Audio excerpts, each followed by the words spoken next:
Minneapolis apparently has Columbus on lockdown, and the mayor's, you know, a captain, the congresswoman is married to a captain, so I'm just delighted to be here with you. And let me also say real quickly before I answer the question, this is a unique environment. This is, y'all might not realize it, but I'm telling you, coming from Washington, D.C. and doing a lot of traveling and talking to a lot of black groups, that Columbus, Ohio is kind of a unique environment, very positive for black businesses. I haven't seen anything like it recently. It reminds me of Atlanta back in the 80s. All right, so getting on to your question, where we are right now, we started the discussion with equity crowdfunding. So let me describe kind of what that is. So you have an idea, you want to open a daycare center. So you develop a business plan, pitch deck, and you post it on a website. And you say, I'm trying to raise $50,000 to open a daycare center. Now what I'm going to do is I'm going to give you, the investor, a share of stock, ownership, participation in that daycare center. You know, to the extent that I get to raise $50,000. All right? That's ultimately where we're going. That's not where we are right now. Right now we're at the donations and reward-based crowdfunding marketplace. Donations, you put up a project, they say, okay, here's $10.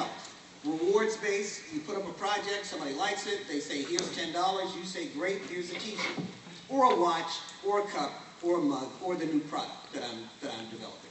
Now, the reason why this is so interesting, the reason why I'm here, the reason why it's gotten, crowdfunding has gotten the buzz that it has gotten, is because of the complete failure of traditional financial institutions to be able to provide capital in those niches, to folks like you all, so that you can create companies and create jobs and create new products.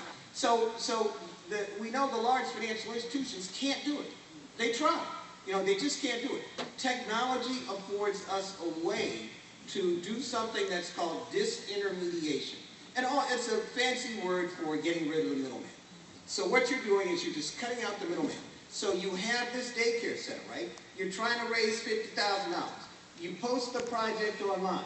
You do all of the legal framework that, you know, you correctly pointed out in terms of the documentation, that sort of thing. How do you protect against fraud? Well, there are two ways. One of the things we're going to see guys and women who are trying to open up that daycare center, they're going to put their cash register online so that you can see every dime that comes into that business in real time. We're working on a product that does that. Here's the other thing they're going to do. They're going to put that business on Google Hangout. So if you're an investor in my daycare center, you have a code where you go to Google Hangout and you log in. There's a camera and you see what's going on in my little business. We'll do that for a deli. We'll do that for all kinds of little businesses, all right? You only get access if, again, you're an investor or you're considering investing in my business to that information. That's ultimately where we're going. We're not there yet. Now, in terms of protecting fraud, one of the things that we've created and that we'll be launching on blackcrowdfunding.net are something called put options that protect investors against fraud. A put option is the right, but not the obligation, to sell a share of stock. So here's how this works. You come to blackcrowdfunding.net, you invest in the daycare center. Turns out there was fraud. I didn't know it, you didn't know it, you know. Because what's going to happen, people are going to get very sophisticated about how they do fraud. They'll create a fake Facebook profile. And they'll create 100 fake Facebook friends, you know, with pictures. We'll see that.